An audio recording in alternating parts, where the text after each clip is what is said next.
और स्पीच कर रहे हैं बड़ी खबर का।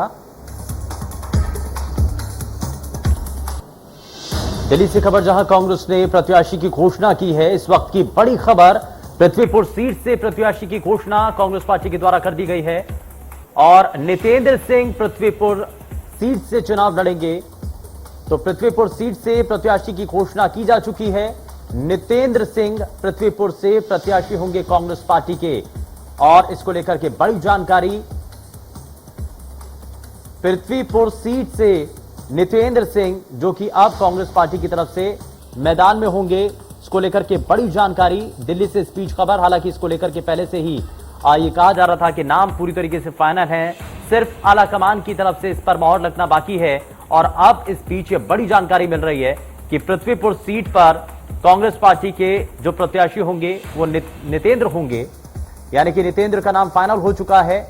और लगातार मंथन चल रहा था और किसको कांग्रेस पार्टी चुनावी मैदान में उतारे, इसको लेकर के लगातार चर्चाएं चल रही थी। लेकिन पृथ्वीपुर सीट से प्रत्याशी के नाम की घोषणा कर दी गई है। नितेंद्र सिंह पृथ्वीपुर सीट से चुनाव लड़ेंगे, ये तय हो चुका है। तो पृथ्वीपुर से प्रत्याशी की कांग्रेस पार्टी ने घोषणा कर दी है। नितेंद्र सिंह पृथ्वीपुर सीट से चुनाव लड़ेंगे और इस उपचुनाव को लेकर के लगातार सभी की नजरें भी हैं और ये चुनाव अपने आप में बेहद खास और अहम भी है। और इसीलिए हर राजनीतिक दल ये चाहता है कि आप अपनी पार्टी की तरफ से सबसे बेहतर उम्मीदवार को चुनावी मैदान में उतारा जा सके। और इसी को लेकर के पीसीसी चीफ कमलनाथ की तरफ से ये स्पष्ट किया गया था कि जिताऊ उम्मीदवार को मैदान में उतारा जाएगा। और अब ऐसे में जो तमाम नाम थे उन सभी को दरकिनार करते हुए नितेंद्र सिंह के नाम पर मोहर लगी है और पृथ्वीपुर सीट से कांग्रेस पार्टी की तरफ से नितेंद्र सिंह कैंडिडेट होंगे।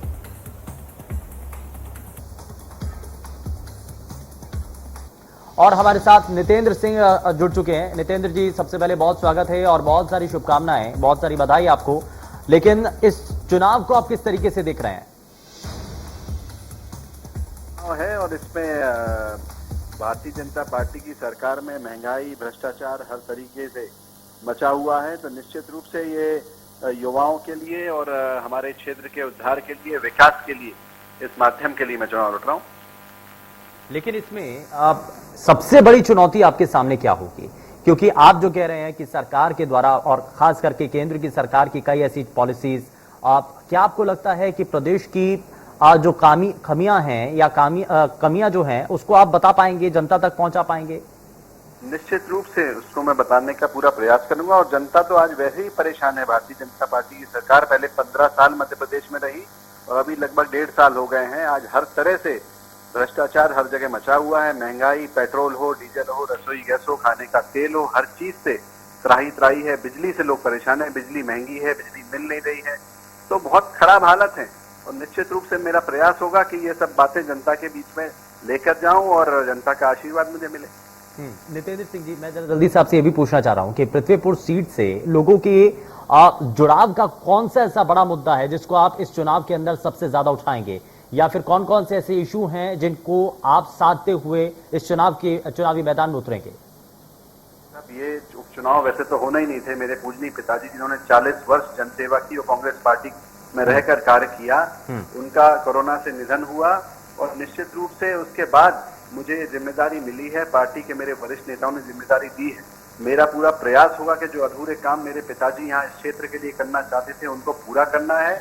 और जनहित के सारे काम, चाहे विकास के हो, चाहे युवाओं के रोजगार के हो, और चाहे ये भ्रष्टाचार खत्म करने के लिए, इस सब की लड़ाई में मैं बिल्कुल पूरे तत्पर होकर तैयार हूँ और कार्य करूँ। नितेंद्र सिंह जी, पॉलिटिकल पंडित ये कहते हैं कि जिसकी प्रदेश के अंदर सरकार होती है, उपचुनाव अगर हो तो उस सीट पर उनका दबदबा रहता है, ये माना जाता है। ऐसा आपको भी ऐसा नजर आता है या आप इस परिपाटी को बदलने जा रहे हैं?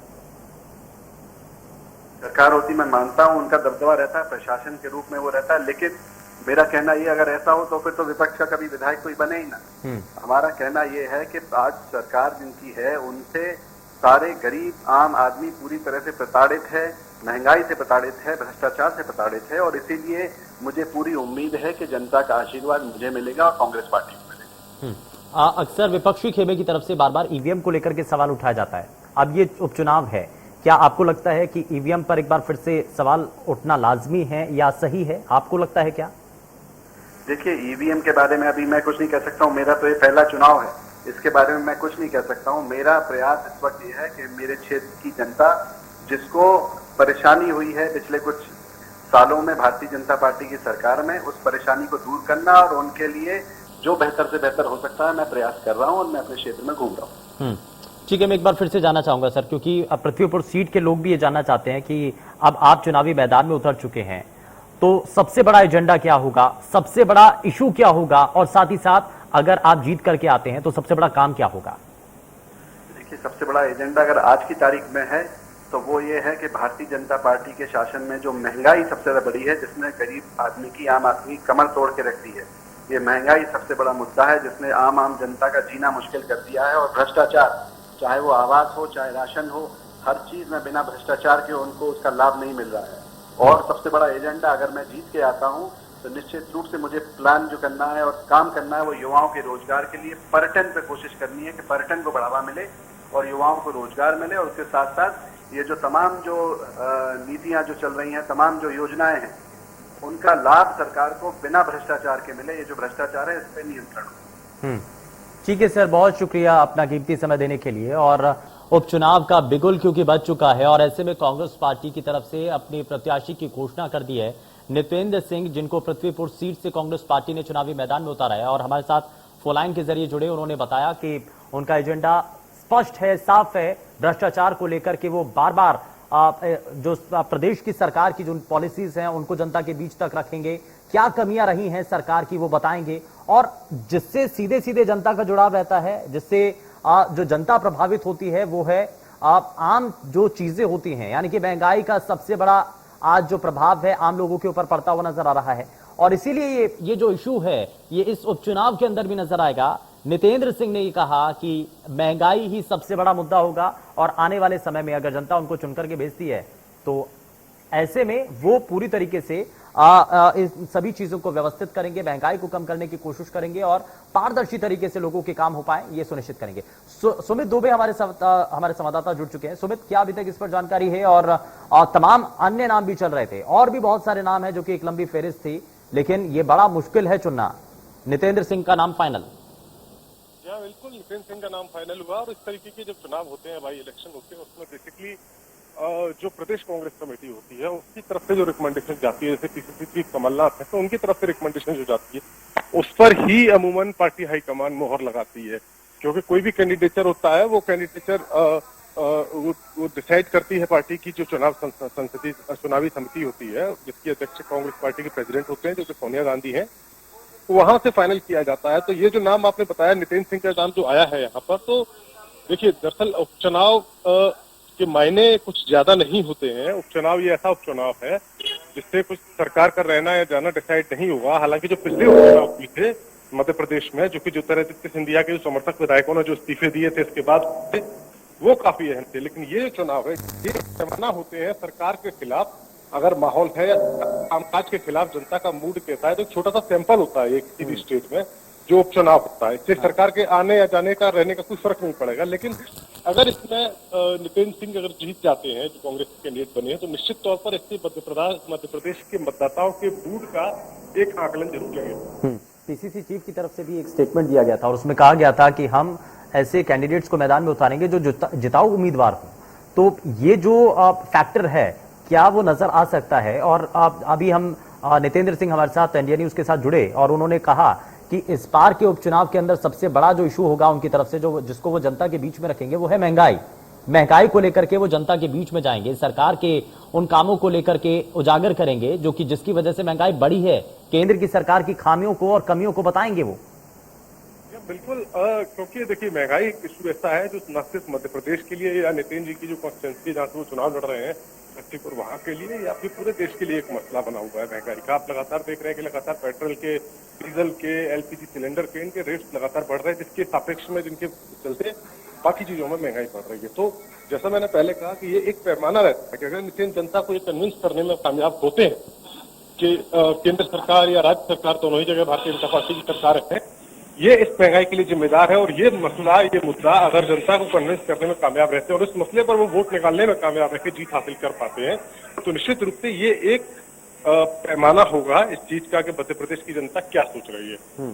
ठीक है, बहुत शुक्रिया इस पर जानकारी के लिए सुमित दुबे। और प्रभु पटेरिया रेजिडेंट एडिटर हमारे साथ जुड़ चुके हैं। प्रभु पटेरिया जी, सबसे पहले क्योंकि ये पृथ्वीपुर सीट से प्रत्याशी के नाम की घोषणा हो चुकी है और इससे पहले क्योंकि पीसीसी चीफ की तरफ से ये स्टेटमेंट भी दिया गया था कि हम मैदान में उसी को उतारेंगे जो कि जुताऊ कैंडिडेट होगा, तो अब ये चुनाव कितना महत्वपूर्ण हो गया है कांग्रेस पार्टी के लिए और साथ ही साथ ये कितना दिलचस्प होगा क्योंकि इसमें महंगाई का मुद्दा भी है। नितेंद्र सिंह हमारे साथ जुड़े, उन्होंने कहा कि आज के समय में सबसे बड़ा जो मुद्दा है वो महंगाई है। क्या वाकई में महंगाई को आधार बना करके इसी रास्ते पर चल करके जीत का रास्ता पक्का होगा क्या? देखिए, मध्य प्रदेश में यदि कहें कि उपचुनाव में जो मुद्दे हों उसमें महंगाई एक बड़ा मुद्दा है। स्वाभाविक तौर पर कांग्रेस उसको मुद्दा बनाएगी। कोरोना काल के दौरान जो प्रदेश के लोगों की आय घटी है, रोजगार के साधन घटे हैं, कांग्रेस उन तमाम मुद्दों को लेकर जाएगी। सोयाबीन की जो फसल को जो नुकसान हुआ है, अभी कहीं पर मध्य प्रदेश में कहीं पर ज्यादा बारिश हुई है और कहीं बिल्कुल पानी नहीं गिरा है, ऐसी स्थिति है। तो वो तमाम मुद्दे लेकर कांग्रेस जनता के बीच में जाएगी। और जहां तक यदि हम पृथ्वीपुर सीट की बात करते हैं तो नितेंद्र सिंह राठौर काफी पहले से तय नाम था। वो लंबे समय से क्षेत्र में काम भी कर रहे हैं। उनके पिताजी वहां से विधायक थे, ब्रजेंद्र सिंह राठौर, जो मंत्री भी रहे कांग्रेस सरकार में। और एक तरीके से सीट उनके परिवार की मानी जाती है। उनके पापा लगातार उस क्षेत्र से ज्यादातर जीतते रहे हैं, वो क्षेत्र उनका ही माना जाता है और उस परिवार का बड़ा सम्मान है उस क्षेत्र में। भारतीय जनता पार्टी के सामने जरूर चुनौती है कि नितेंद्र सिंह राठौर जो पहली बार चुनाव मैदान में उतर रहे हैं, इस युवा उम्मीदवार के सामने वो एक ऐसा उम्मीदवार खड़ा करने के लिए वो मशक्कत कर रही है जो टक्कर दे सके या जीतने की क्षमता रखता हो। तो कांग्रेस को चूंकि ये पहले से घोषित उम्मीदवार थे, एक तरीके से कहे तो आज उनके अधिकृत मुहर लगी है उनके नाम पर। लेकिन कमलनाथ जी पृथ्वीपुर खुद गए थे, उनके परिवार में बैठकर आए थे। इशारा उसी समय हो गया था कि नितेंद्र ही चुनाव लड़ेंगे और नितेंद्र की तैयारियां लगातार चल रही थी। लेकिन इसमें प्रभु पटेरिया जी, एक चीज और भी है कि जिस भी राजनीतिक दल की अगर प्रदेश में सरकार होती है और उपचुनाव होता है तो उस वक्त ये माना जाता है कि पॉलिटिकल पंडितों का यह आकलन होता है, अनुमान होता है कि प्रदेश की सरकार जिस राजनीतिक दल की है उसमें जो उपचुनाव हो रहा है वहां पर उसी पार्टी की जीत होती है। ऐसा कई बार देखा गया है। तो क्या इस वक्त भारतीय जनता पार्टी के लिए बड़ी चुनौती है इस उपचुनाव को जीतना?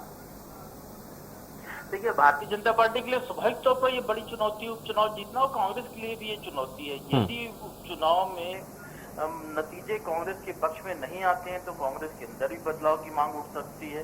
और यदि नतीजे भारतीय जनता पार्टी के पक्ष में नहीं आते हैं, क्योंकि 4 सीटों के उपचुनाव ज्यादातर परिणाम यदि इधर नहीं आते हैं तो यहाँ पर भी वही सवाल प्रदेश नेतृत्व पर उठेगा। क्योंकि भारतीय जनता पार्टी ने पूरी ताकत लगाने के बाद अभी हाल ही में दमोह के उपचुनाव में सीट अपनी खोई है। पूरी कोशिश लगाने के बाद भी वो कांग्रेस के विधायक थे, वो भारतीय जनता पार्टी में आए थे, उसको लेकर उपचुनाव हुआ था और कई मंत्री वहां पर चुनाव मैदान में लगाए गए। पूरी ताकत सरकार ने लगाई, पूरी ताकत भारतीय जनता पार्टी ने लगाई, उसके बावजूद उस सीट को नहीं निकाल पाए थे। तो ये जो एक कहा जाता है, आमतौर पर धारणा है कि सत्ताधारी दल के पक्ष में ही उपचुनाव में मतदान होता है, वो कई बार ऐसा भी नहीं होता है, इसके उलट भी मतदान हो जाता है। और अभी जो नतीजे, अभी जो चुनाव सामने है तो इसमें ये जो कोरोना से जो दिवंगत हुए हैं विधायक या सांसद, उनकी सीटों पर चुनाव हो रहा है। तो एक बड़ी चुनौती यहाँ पर है कि एक सिंपैथी वोटिंग भी उस परिवार के प्रति होगी जिसका व्यक्ति को खोया है।